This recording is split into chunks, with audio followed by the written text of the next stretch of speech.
Have you ever watched a race that completely changed the future of sprinting? Not a world championship final, not an Olympic showdown, just a college qualifying heat. Because on one warm evening in Eugene, Oregon, a 20-year-old sophomore stepped into the blocks with almost no one expecting history. 9 seconds later, one of the most untouchable records in American college athletics was gone. 10.63 seconds. Not only was it the fastest time ever run by an NCAA woman, it was faster than the lifetime personal best of the reigning world champion. Faster than almost every Olympic champion in history. And suddenly, one name exploded across the track and field world. Adaejah Hodge. But here's what makes this story unbelievable. Just a few months before that race, many people believed her career was already over. Some called her a cautionary tale. Others said she'd never recover. Instead, she came back stronger than anyone imagined. This isn't just the story of a record. It's the story of one of the most dramatic comebacks modern sprinting has ever seen. Because to understand why 10.63 shocked the world, you first have to understand where Adaejah Hodge came from. She wasn't born in one of sprinting's traditional powerhouses. No Jamaica, no United States, no Olympic training center. Adaejah was born in 2006 on Tortola in the British Virgin Islands, a tiny Caribbean territory with fewer than 35,000 people. For most people around the world, it's known more for beaches than world-class athletics. Producing an Olympic-level sprinter from a population that's small almost sounds impossible.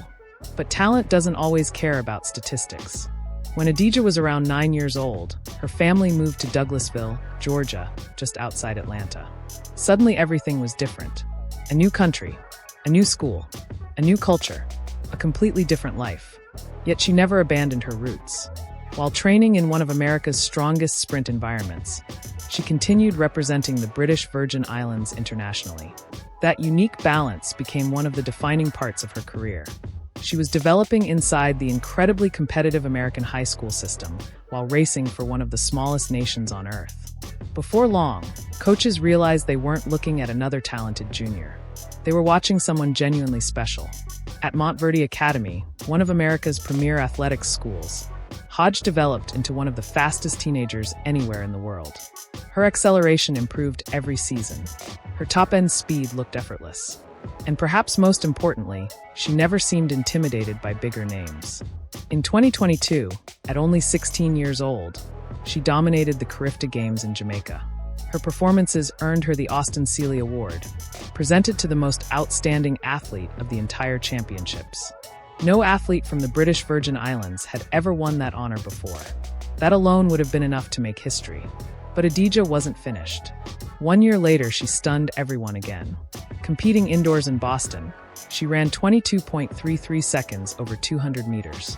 Not simply a personal best, not merely a national record, a world under 20 indoor record. Think about that for a second. She wasn't just becoming one of the fastest teenagers alive. She was becoming one of the fastest teenagers in history. The rise continued almost immediately. Still in high school, she qualified for the World Athletics Championships in Budapest. She wasn't racing against juniors anymore. She was standing on the same track as Olympic champions, world champions, and professional sprinters who had spent years competing at the highest level. Most teenagers simply hoped to qualify for those championships.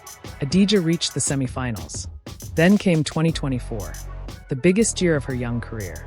At the World Under-20 Championships in Lima, Peru, she looked unstoppable. Gold in the 200 meters, silver in the 100.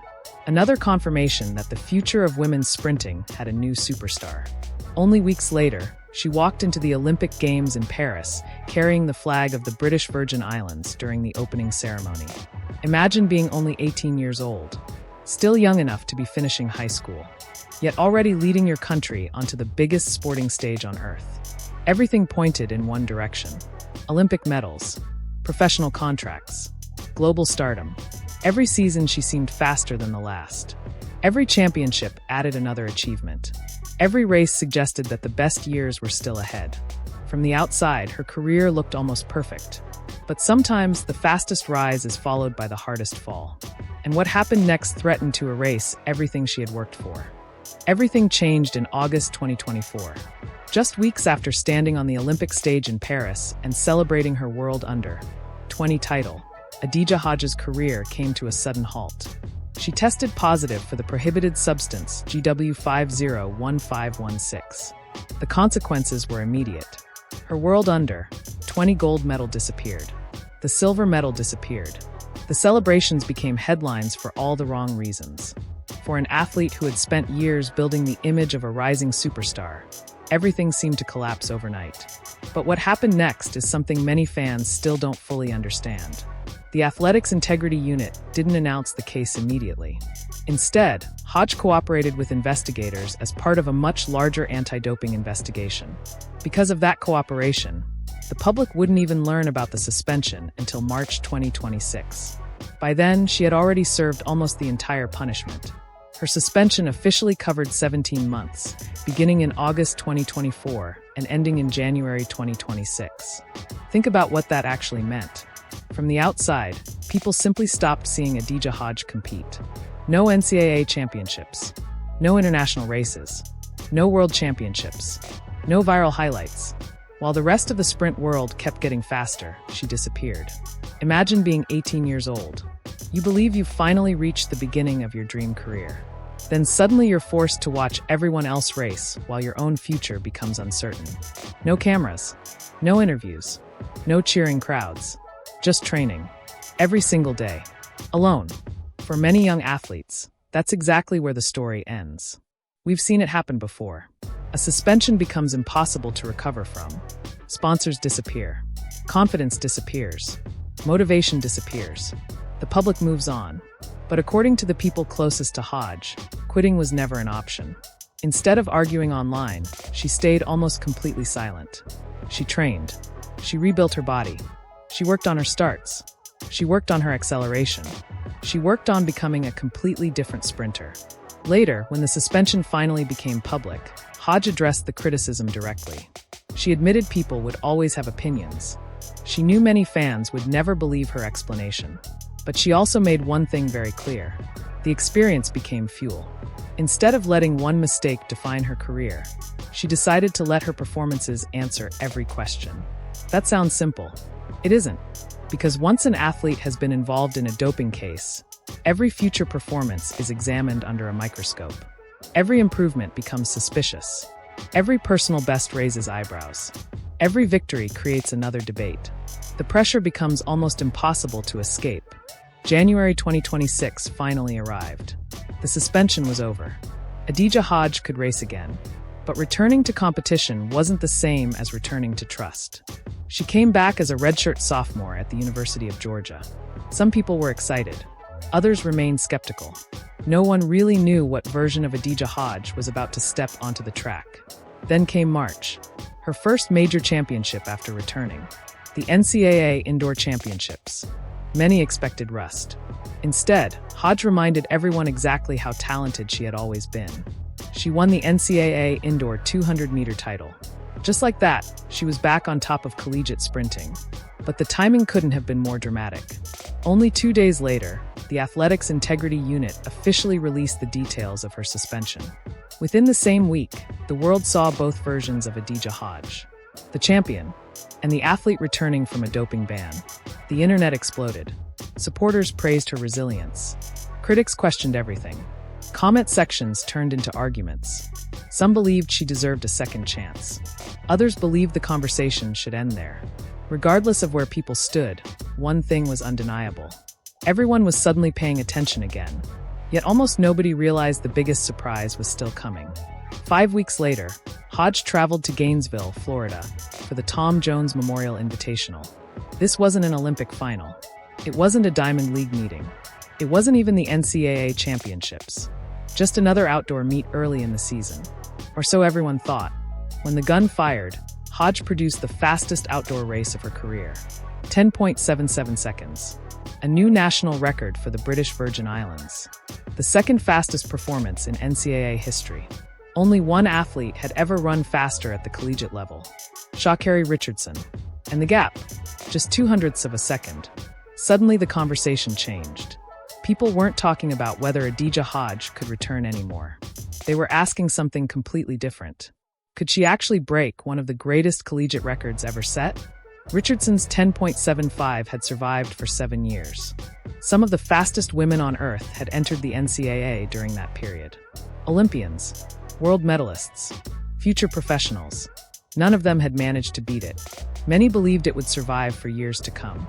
Hodge had just shown she was only 0.02 seconds away. For sprinters, that's almost nothing. One slightly better reaction. One cleaner drive phase. One stronger finish. That's the difference. Still, most experts expected her to wait until the NCAA final. After all, records are usually broken on championship day. Not in qualifying rounds. Not under relatively little pressure. Not before the real race even begins. Almost nobody predicted what was about to happen in Eugene.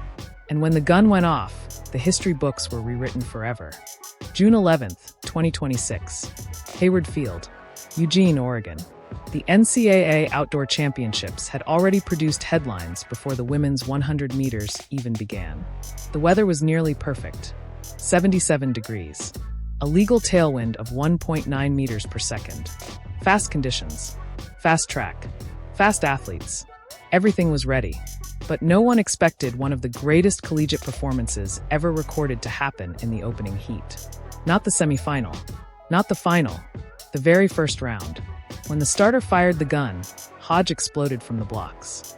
Ironically, that had been one of the biggest weaknesses in her sprinting only months earlier. She had spent countless hours rebuilding her first 30 meters. Now it all came together.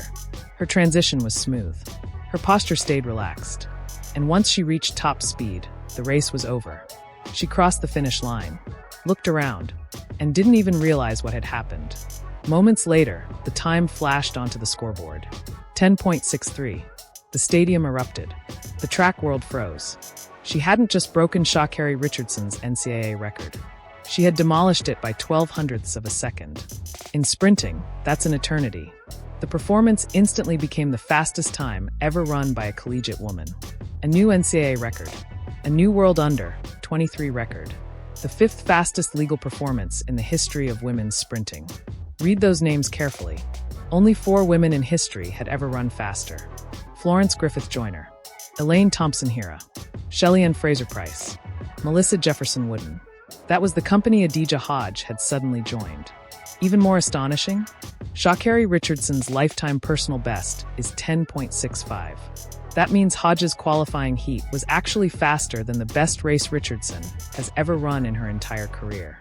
Think about that.